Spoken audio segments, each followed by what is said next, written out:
आपको बताऊंगी माता सीता की एक ऐसी घटना के बारे में जिसमें माता सीता ने क्रोधित होकर इन 5 को श्राप दे दिया था, जो आज कलयुग में भी ये 5 भुगत रहे हैं। माता सीता ने क्यों दिया गाय, कौवा, तुलसी, फल्गु नदी और ब्राह्मण को श्राप, तथा क्यों माता सीता ने किया दशरथ जी का पिंडदान।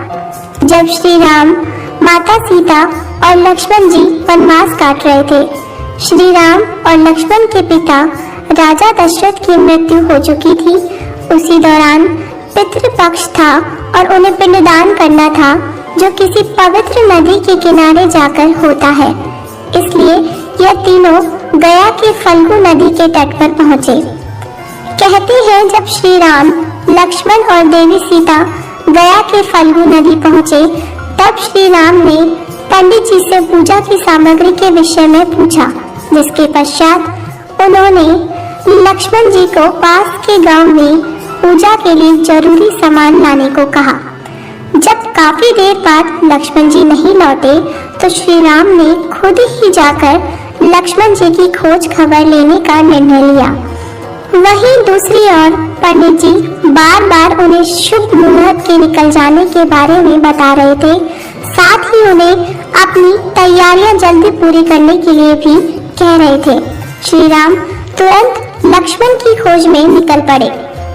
इधर जैसे जैसे समय बीत रहा था, सीता जी की चिंता भी बढ़ रही थी। समय बीत रहा था और श्री राम तथा लक्ष्मण लौटे ही नहीं थे। इस बार देवी सीता ने यह निर्णय लिया कि उनके पास पूजा के लिए जो भी सामग्री उपलब्ध है, वह उन्हीं से स्वयं पूजा करेगी।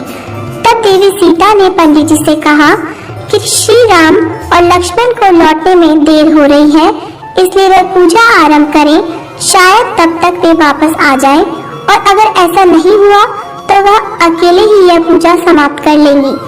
विधि पूर्वक पूजा करने के पश्चात देवी सीता ने अंत में पिंडदान किया, और जैसे ही उन्होंने प्रार्थना करने के लिए अपने हाथ जोड़े और आंखें बंद की, उन्हें एक दिव्य स्वर सुनाई दिया कि उनकी पूजा संपन्न हुई और स्वीकार भी हो गई। यह सुनकर देवी सीता को बहुत प्रसन्नता हुई और साथ ही उन्हें इस बात की शांति मिली कि उनकी पूजा सफल हुई और राजा दशरथ ने उसे स्वीकार कर ली। हालांकि वे इस बात को भी भली भांति जानती थी कि श्री राम और लक्ष्मण इस बात पर भरोसा नहीं करेंगे, क्योंकि माना जाता है ऐसी पूजा बिना पुत्रों के पूरी नहीं होती। तब सीता जी ने फल्गु नदी, पूजा में इस्तेमाल होने वाली गाय, वट वृक्ष, कौवे, तुलसी के पौधे और उस पंडित को इस बात का साक्षी बनने को कहा।